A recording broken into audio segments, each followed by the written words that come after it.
Le 1er octobre prochain marquera le retour du Salon des aînés, une occasion unique pour les aînés, les proches aidants et les bénévoles de découvrir des produits et des services répondant à leurs besoins. Pour connaître tous les détails, je reçois Mélanie Lebrun, qui est agente de promotion au Centre d'action bénévole Vallée de l'Abatapédia. Bonjour Mélanie. Bonjour. Ça va bien? Oui, très bien.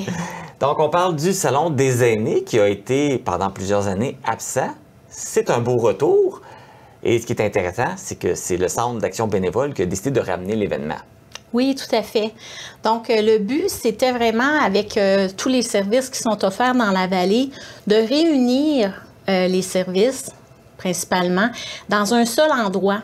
Le but, c'est vraiment de créer un contact humain pour que l'information soit bien divulguer et tout ça, et puis qu'il y ait une relation aussi, que les gens aient une relation de confiance avec la personne qui va être en contact, remettre les bonnes informations sous forme de, ça va être des outils de communication, et là, ça permet aussi de voir l'ampleur de tous les services qu'il y a, que souvent les gens ignorent, comme par exemple, on pourrait dire que le Centre d'action bénévole, que tout le monde connaît les services, la popote roulante, par exemple, le transport d'accompagnement. Mais il y a beaucoup d'autres services que ça. Donc, c'est ce qu'on veut offrir aussi aux autres exposants.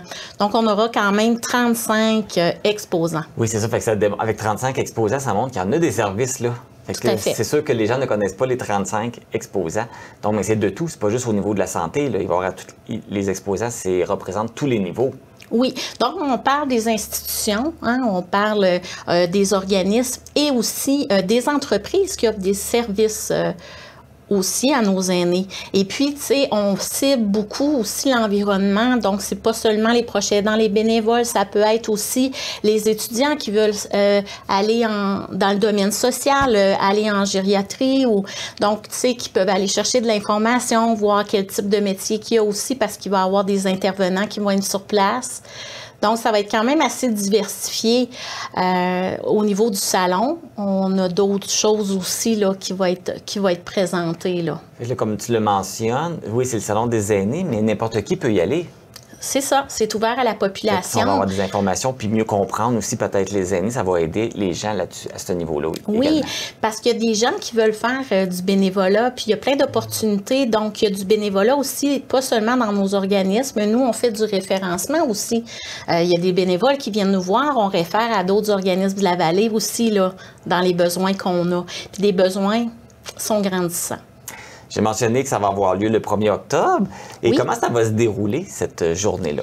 Oui, donc ça ouvre au public dès 13h30 jusqu'à 19h30. Les exposants auront une boîte à lunch qu'on va servir. Les services, on aura un petit bistrot là, qui va être aménagé avec un air de repos pour que les gens puissent avoir de quoi s'hydrater et manger. Donc, l'ouverture se fait avec une belle galerie d'art de l'artiste matapédien Isabelle Carignan qui va faire une exposition. Donc, ça va être accueillant pour l'entrée du salon et il va avoir, ça va tout être bien disposé, les 35 exposants. Donc, c'est ça aussi. Fait que les gens vont rentrer, vont se promener, vont aller voir les exposants. Est-ce qu'il va y avoir des conférences aussi? Est-ce qu'il va y avoir des moments où les gens vont pouvoir se réunir? Bon, chaque exposant va faire, par exemple, de la façon qu'ils vont animer leur kiosque, ça va être différent. Donc, il y en a qui vont organiser des concours, par exemple. Il va y avoir des prix de présence aussi. Donc, puis des projections. Par contre, au niveau de la conférence, c'est seulement dû à la construction du nouvel hôtel de ville qui fait que la salle de conférence cette année n'est pas disponible. Par contre, on espère l'organiser dans l'année quand même des belles conférences pour les aînés à notre centre d'action bénévole. Pour ça, ce volet-là, donc cette année. Mais on espère qu'il y aura un succès pour qu'on puisse répéter le salon à chaque 2 ans, idéalement. Puis offrir des conférences, pas offrir juste les kiosques et tout. Oui, ça se fait Et là, encore. tu nous as amené des objets aussi parce que les gens qui vont assister, participer, qui vont y aller, vont pouvoir partir avec des articles? Oui, donc on a nos partenaires, hein, parce que c'est organisé par le Centre d'action bénévole, mais on a nos partenaires qui est Desjardins aussi, qui participent. On a aussi la ville d'Amqui, bien sûr, notre député Pascal Bérubé. On a aussi l'AMRC qui participe et on a les éclaireurs. Donc, on a tout ce beau monde-là comme partenaire financier, c'est important. Et donc, on a fait faire 500 sacs comme ça pour les invités avec des articles. Donc, on a fait faire un dépliant, le guide du visiteur. À ce moment-là, les gens vont avoir des conseils pour la visite et le plan du salon. Donc, là-dessus, vous allez avoir tout le nom des participants. Fait qu'ils ont tout le guide. Ils vont avoir le guide pour aller voir. Puis, ils peuvent gérer, dire, moi, je vais aller faire, 10 kiosques en après-midi, au début de l'après-midi. Les gens vont pouvoir décider comment gérer leur visite.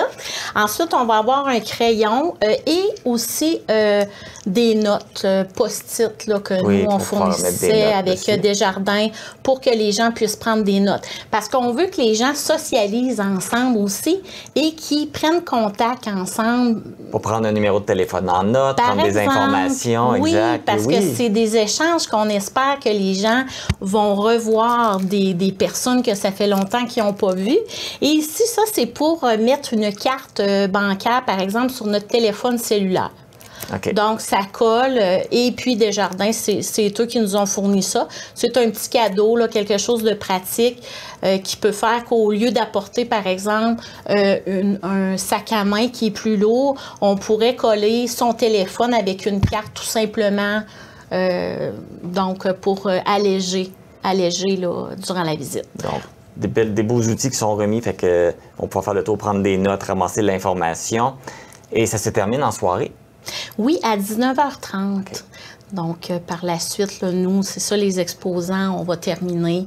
Puis le matin, on invite, là, bien sûr, les exposants à venir commencer dès 10h à préparer. Et puis, on est en campagne de promotion, là. C'est pour ça qu'on est ici jusqu'au 30 septembre.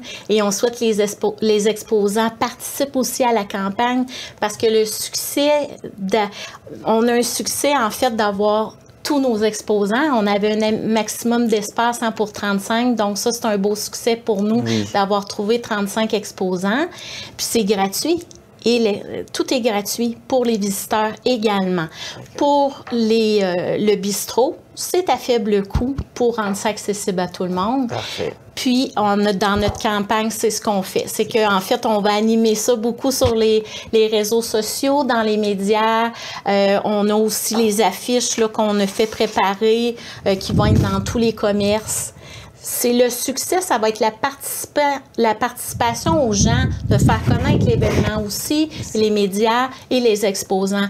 Parce que ça va dépendre de tout ça et bien sûr de mes activités de communication. Puis aussi, c'est quand même... Il y a quand même beaucoup d'aînés aussi dans la Matapédia, fait que je pense que c'est un événement qui est important, fait qu'on invite les gens à participer. Et pour les aînés, justement, qui n'ont peut-être pas de transport, qui n'ont pas de moyen de se déplacer, est-ce qu'il va y avoir un service de transport qui va être organisé? On n'a pas de navette là, en transport.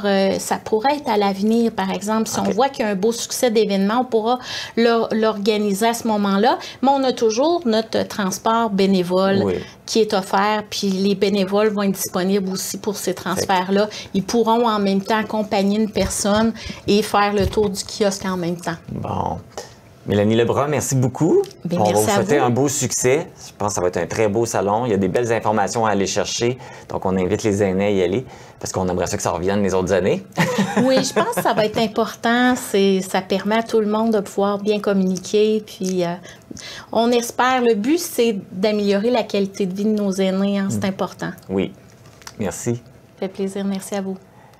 Pour plus d'informations concernant le Salon des aînés qui se tiendra le 1er octobre à la salle communautaire d'Amqui de 13h30 à 19h30, vous pouvez contacter Mélanie Lebrun au 88 629 4456 poste 5 ou vous pouvez la contacter par courriel à agentcabvalet@cgocable.ca. Veuillez noter que ce n'est pas de besoin d'inscription, vous vous présentez là le jour même. Alors, je vous souhaite un bon salon.